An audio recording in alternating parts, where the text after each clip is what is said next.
Hello friends, welcome to my channel my camping and my adventures. അതാണ് ചാനലിൻ്റെ പേര്. പുതുതായിട്ടൊരു channel തുടങ്ങി നോക്കിയതാണ്. കാനഡയിലെ കുറച്ച് വിശേഷങ്ങളുമായിട്ട് നിങ്ങൾക്ക് ഒരു ഒരു ചാനൽ തുടങ്ങണമെന്ന് കുറച്ച് ദിവസമായിട്ട് ആലോചിച്ച് കഴിഞ്ഞപ്പം ഉണ്ടായ ഒരു പ്രോഡക്റ്റാണിത്. ഒരു വിൻ്റർ ക്യാമ്പിങ്ങിനെ കുറിച്ചാണ് ആദ്യത്തെ എൻ്റെ വീഡിയോ. ഞാൻ പിന്നെ ഇവിടെ അടുത്ത ഒരു പാർക്കിൽ പോയി ഒരു ഓവർനൈറ്റ് ക്യാമ്പ് ചെയ്തതിൻ്റെ വിശേഷങ്ങളുമായിട്ടാണ് നിങ്ങളുടെ കൂടെ എത്തിയിരിക്കുന്നത്. ഈ വിൻ്റർ ക്യാമ്പിംഗ് ചെയ്ത സ്ഥലം ഒണ്ടാറിയോയിലെ ആരോഹെഡ് പ്രൊവിൻഷ്യൽ പാർക്ക് എന്ന് പറഞ്ഞൊരു പാർക്കാണ്. It's a beautiful park. സമ്മറിലായാലും വിൻ്ററിലായാലും നല്ല പാർക്കാണിത്. അപ്പോൾ ഞാൻ അവിടെ മുന്നേ പലതവണ പോയിട്ടുണ്ട്, പക്ഷേ വിൻ്റർ ക്യാമ്പിങ്ങിന് പോകുന്നത് ആദ്യമായിട്ടാണ്. നല്ല ബ്യൂട്ടിഫുൾ ആയിരുന്നു ഡ്രൈവ്. നിങ്ങൾ കണ്ടാൽ മനസ്സിലാവും. ചുറ്റും ഇഷ്ടംപോലെ സ്നോയും പിന്നെ നല്ല തണുപ്പും ഒക്കെ ആയിട്ട് സച്ച് എ ബ്യൂട്ടിഫുൾ ആയിരുന്നു ആ ഡ്രൈവ് തന്നെ. പോകുന്ന വഴി അങ്ങനെ അവിടെ ഇതിപ്പം വീട്ടിൽ നിന്ന് ഇറങ്ങിയത് മുതലല്ല, ക്യാമ്പ് സൈറ്റിൽ അവിടെ പ്രൊവിൻഷ്യൽ പാർക്ക് എത്താനായി. സ്നോ ബ്ലോവറൊക്കെ അങ്ങനെ നിൽക്കുന്നുണ്ട് അവിടെ. സോ അവിടെയുള്ള വഴികളിലെല്ലാം സ്നോ നിറയെ ഉണ്ട്, നല്ല തണുപ്പുമുണ്ട്. അപ്പോൾ ഈ പാർക്ക് സ്നോ ഷൂയിങ്ങിനും പിന്നെ സ്നോ മൊബൈലിംഗ് ഇല്ല, ബട്ട് സ്കീയിങ്, സ്കേറ്റിങ് ഇങ്ങനെയുള്ള എല്ലാത്തിനും വളരെ പേരുകെട്ടൊരു പാർക്കാണിത്. അവിടേക്കുള്ള വഴികൾ പോലും ഭയങ്കര വളരെ ബ്യൂട്ടിഫുൾ ആണ്. അവിടെ ഈ വിന്റർ ക്യാമ്പിങ്ങിന് അധികം ഓപ്പണിങ്സ് ഒന്നുമില്ല. 2 തരം ക്യാമ്പിംഗ് ഉണ്ട് അവിടെ. ഫ്ലോറിലുള്ള ക്യാമ്പിംഗ് ഉണ്ട്, അല്ലാതെ തന്നെ ക്യാബിൻ ആയിട്ട് ഉണ്ട്. ഞാൻ ഫ്ലോറിലുള്ള ക്യാബിനിലേക്കാണ് പോയതെന്ന് വഴിയെല്ലാം ശ്രദ്ധിക്കുക. നല്ല സ്നോ എല്ലാം ജസ്റ്റ് അങ്ങനെ വീണിട്ട് അങ്ങനെ ഫ്രഷായ സ്നോ ഉണ്ട് മരത്തിൻ്റെ മുകളിലെല്ലാം. കുറേ ഭംഗിയായിട്ടുള്ള സ്ഥലമാണ്. സോ നമുക്ക് ഇവിടെ ഈ ടേൺ കഴിഞ്ഞ് ഈ വണ്ടി ഇങ്ങോട്ട് പോയി കഴിഞ്ഞാൽ പിന്നെ നമ്മൾ പോയെത്തുന്ന ഒരു സ്ഥലം, നമ്മുടെ സ്ഥലം എത്താനായി. ഭംഗിയുള്ളൊരു പാലം.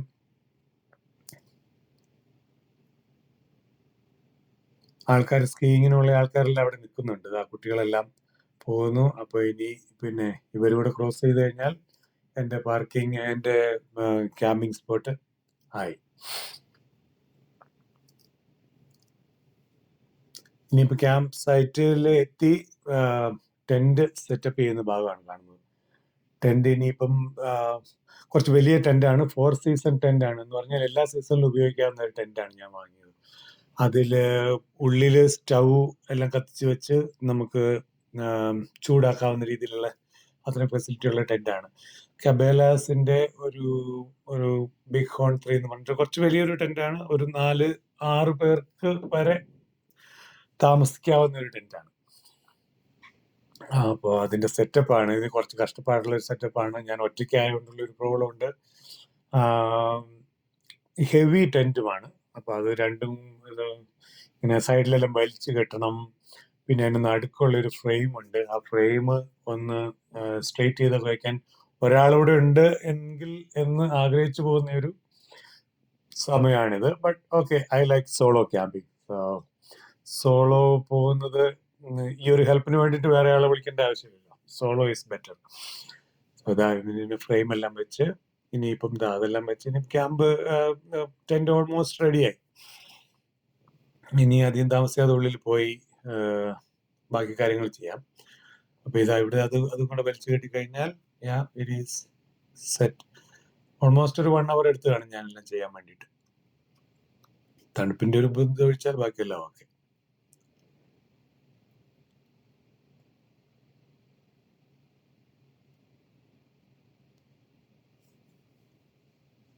കെട്ടുന്നതിൻ്റെ ഒക്കെ ഒരു പ്രോബ്ലം ഉണ്ട്. Almost ready. ഇനി ഇവിടുത്തെ ഫ്രണ്ടിലുള്ള സിപ്പ് തുറക്കുക, അപ്പം ക്യാമ്പ് സൈറ്റിലേക്കുള്ള എൻട്രി ചെയ്യാൻ പറ്റും. അവിടെ ഓക്കെ, അങ്ങനെ ഉള്ളിൽ വന്നു. ഇനിയിപ്പോൾ എൻ്റെ ക്യാമ്പിംഗ് സ്റ്റൗ ആണത്. ആ സ്റ്റൗവിനകത്ത് വിറക് കത്തിച്ചിട്ടാണ് പിന്നെ ടെന്റിന്റെ ഉള്ളിൽ ചൂടാക്കാനായിട്ട്. അപ്പൊ അത് എന്താ ഒരു പ്രോബ്ലം, അത് പുതിയത് വാങ്ങിക്കൊണ്ട് ഞാൻ ഇൻ ബോക്സിൽ കൊണ്ടുവന്നതാണ്. ഇവിടെ എത്തിക്കഴിഞ്ഞ് ഇഷ്ടംപോലെ സമയമുണ്ടല്ലോ, അസംബിൾ ചെയ്യാൻ വേറെ പണിയൊന്നും ഇല്ലല്ലോ എന്ന് വിചാരിച്ചാണ് കൊണ്ടുവന്നത്. പക്ഷേ it took a long time to assemble. അതിന്റെ പാർട്സ് എല്ലാം കണ്ടുപിടിച്ച് ടൂൾസും ഇല്ല. അപ്പൊ ടൂൾസുകള് ഒരു കാറിൽ കിടന്ന എന്തോ ഒരു ടൂളൊക്കെ വെച്ചിട്ടെല്ലാം താൽക്കാലികമായിട്ടാണ് അസംബിൾ ചെയ്തൊക്കെ വെച്ചത്. അതിന്റെ ഇടയ്ക്ക് പിന്നെ ഈ എന്താ പറയേണ്ടത്, ടെന്റ് സെറ്റ് ചെയ്യാൻ കുറെ സമയം എടുത്തു. പിന്നെ അതിന്റെ ഫ്ലോറിൽ കാണുന്നില്ല, ചെറിയ മാറ്റുകളൊക്കെ വെക്കാനുണ്ടായിരുന്നു. അതൊക്കെ വെച്ച്, അല്ലെങ്കിൽ കുറച്ച് തണുപ്പ് കയറാണ്ടിരിക്കാനുള്ള വഴികൾ അവരും ചെയ്യുന്നത്. അപ്പോൾ കുറെ പാർട്സ് ഉണ്ടായിരുന്നു പിന്നെ സ്റ്റൗവിന്. അതത്ര അൺഎക്സ്പെക്റ്റഡ് ആയിരുന്നു. അതിന്റെ ഓരോരോ പാർട്ടായിട്ട് എടുത്ത് വെച്ച് നോക്കി അസംബിൾ ചെയ്ത്. പക്ഷേ അതൊരു ഫണ്ണും കൂടിയാണ്. നമുക്ക് പുതിയൊരു കാര്യം ചെയ്യാൻ ഉള്ളൊരു ഒരു രസമുണ്ടല്ലോ. ഇതുവരെ കണ്ടിട്ടില്ലാത്തൊരു സാധനമാണ്. ഞാൻ പൊതുവേ ചെയ്യാറുള്ളത്, എൻ്റെ ഒരു സ്ലീപ്പിംഗ് ബാഗ്, നല്ലൊരു റേറ്റഡ് ആയിട്ടുള്ള സ്ലീപ്പിംഗ് ബാഗ് ഉണ്ട്. ആ ബാഗുമായിട്ട് പോവുക, ക്യാമ്പ് ചെയ്യുക, അതെടുത്തിട്ട് അങ്ങ് പുതച്ചു കഴിഞ്ഞാൽ പിന്നെ തണുപ്പ് കാര്യമായിട്ടൊന്നും അറിയില്ല. സാധാരണ എങ്ങനെയാണ് ചെയ്യാറുള്ളത്. ബട്ട് ഇന്ന് ഒരു ഡിഫറൻസ് ആയിക്കോട്ടെ എന്ന് വിചാരിച്ചു. ടൂൾസ് ഇല്ലാത്തതിന് ഓടി പോകുന്നതാണ് നിങ്ങൾ കാണുന്നത്. രണ്ടാമത് പിന്നെയും പോയി കാറിനകത്ത് എന്തെങ്കിലും ഉണ്ടോ എന്ന് ചെകഞ്ഞു നോക്കി അത് കൊണ്ടുവന്ന് പിന്നെ അസംബിൾ ചെയ്ത് ആണ് ആ സാധനം ഒന്ന് റെഡിയാക്കുന്നത്. എനിവേ, അപ്പം പിന്നെ പുറത്ത് നല്ല തണുപ്പാണ്. -26 വിത്ത് വിൻഡ് എന്തോ ആയിരുന്നു. അപ്പോൾ അത് പിന്നെ അതിൻ്റെ ഇടയ്ക്ക് നിന്നിട്ട് വേണം ഈ അസംബിൾ ചെയ്യാൻ. ഇതൊന്ന് കഴിഞ്ഞിട്ട് വേണം ഒന്ന് സൈറ്റൊക്കെ ഒന്ന് ചൂടായി പിന്നെ എന്തെങ്കിലും ഫുഡൊക്കെ കഴിക്കാൻ വേണ്ടി. കുറച്ച് ലേറ്റ് ആയി. ഇപ്പോൾ ഈ വിന്ററിൽ അനദർ പ്രോബ്ലം, വിന്ററിൽ പെട്ടെന്ന് രാത്രിയാവും. ഒരു 4:30 ആകുമ്പോഴത്തേക്കും രാത്രി ആവുന്നതുകൊണ്ടുള്ള ഒരു പ്രോബ്ലം ഉണ്ട്. സോ അതിന് മുന്നേ എല്ലാം ചെയ്തു തീർത്ത് പിന്നെ കത്തിച്ച് ഫുഡൊക്കെ ഉണ്ടാക്കി കഴിക്കാനുള്ള ഒരു പുറപ്പാടിലാണ് ഈ പണികളെല്ലാം പെട്ടെന്ന് തീർക്കുന്നത്. ഇത് കഴിഞ്ഞ് അവിടെ പുറത്ത് ഒരു സ്കേറ്റിംഗ് റിംഗ് ഒക്കെ ഉണ്ട്. അവിടെ രാത്രി ലൈറ്റല്ല, പന്തമൊക്കെ കത്തിച്ച് നല്ല ഭംഗിയായിട്ട് ഞാൻ കുറച്ച് ഫോട്ടോസ് എടുത്തിട്ടുണ്ട് അതിന്റെ. അതൊക്കെ കാണാൻ പോകണം. പക്ഷെ ഇതെല്ലാം തീർത്തിട്ട് വേണം എനിക്ക് പോകാൻ വേണ്ടിയിട്ട്. അത് പിന്നെ രാത്രിയായിട്ട് തുടങ്ങുള്ളൂ. അവിടെ പിന്നെ ക്യാമ്പ് ഫയർ ഒക്കെ ഇട്ട് കുറെ ആൾക്കാർ വരുന്നൊരു സ്ഥലമാണ്. അവർ ഓവർനൈറ്റ് സ്റ്റേ ചെയ്യാത്ത ആൾക്കാർ ഒരു രാത്രി വരെ അവിടെ നിന്നിട്ട് അവർ തിരിച്ചു പോകും. ഓവർനൈറ്റ് സ്റ്റേ ചെയ്യുന്നവർ വളരെ കുറച്ച് പേരേ ഉള്ളൂ. അപ്പോൾ ഇതിന്റെ പിന്നെ ഓൾമോസ്റ്റ് പണിയെല്ലാം തീർന്നു. ആ ഒരു കുഴലും കൂടെ അതിനുള്ളിലൂടെ വെച്ച് കഴിഞ്ഞാൽ അതാ കണ്ടില്ല. ഇനിയിപ്പോൾ അതിനുള്ളിൽ വിറകൊക്കെ ഇട്ട് തീ കത്തിക്കാൻ തുടങ്ങി. തീ കത്തി ഒന്ന് വന്നാലാണ് തണുപ്പൊക്കെ ഒന്ന് മാറുക. പക്ഷെ ആ ഒരു വിറകിന്റെ സ്മെല്ല്, പിന്നെ തീ കത്തുമ്പോൾ ചൂട് എല്ലാം കൂടി ആകുമ്പോൾ ഒരു പ്രത്യേക എനർജി കിട്ടും. എല്ലാവർക്കും വിന്റർ ക്യാമ്പിങ്ങിന് ഒരു പ്രചോദനമാവട്ടെ. ഓക്കെ, അത് കഴിഞ്ഞു. ഇനിയുള്ളതാണ് കുറച്ച് ഫുഡ് ഉണ്ടാക്കുക. കുറച്ച് സാധനങ്ങളെല്ലാം ചെയ്തു വെച്ചിട്ട് കഴിഞ്ഞിട്ടാണ് ഈ വീഡിയോ എല്ലാം തുടങ്ങുന്നത് കേട്ടോ.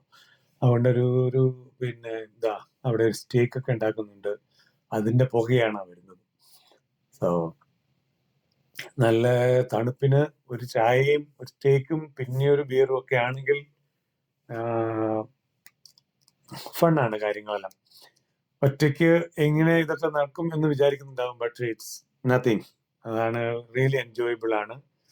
നമ്മളെ വിറക് മുറിക്കല്, പിന്നെ കുറച്ച് ചില വല്ലാത്ത സ്ഥലങ്ങളാണെങ്കിൽ വിറക് ശേഖരിക്കാൻ പോകണം, സ്നോ ക്ലിയർ ചെയ്യണം, അല്ലെങ്കിൽ സ്നോ ലെവൽ ചെയ്യണം. അങ്ങനെ കുറെ കാര്യങ്ങളെല്ലാം ചെയ്തപ്പോഴേക്കും ശരിക്കും വിശക്കും.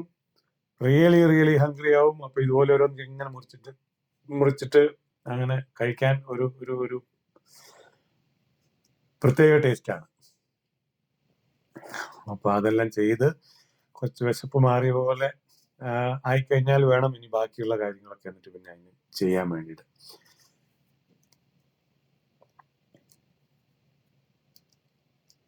അപ്പോൾ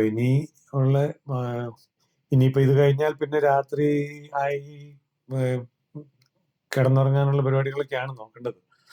അതൊന്നും വീഡിയോയിൽ ഇതിനകത്ത് ചെയ്തിട്ടില്ല ഞാൻ. കുറച്ച് ലെങ്തി വീഡിയോ ആയതുകൊണ്ടെല്ലാം കട്ട് ചെയ്തിട്ട് ചെറുതാക്കി ഇതാണ്.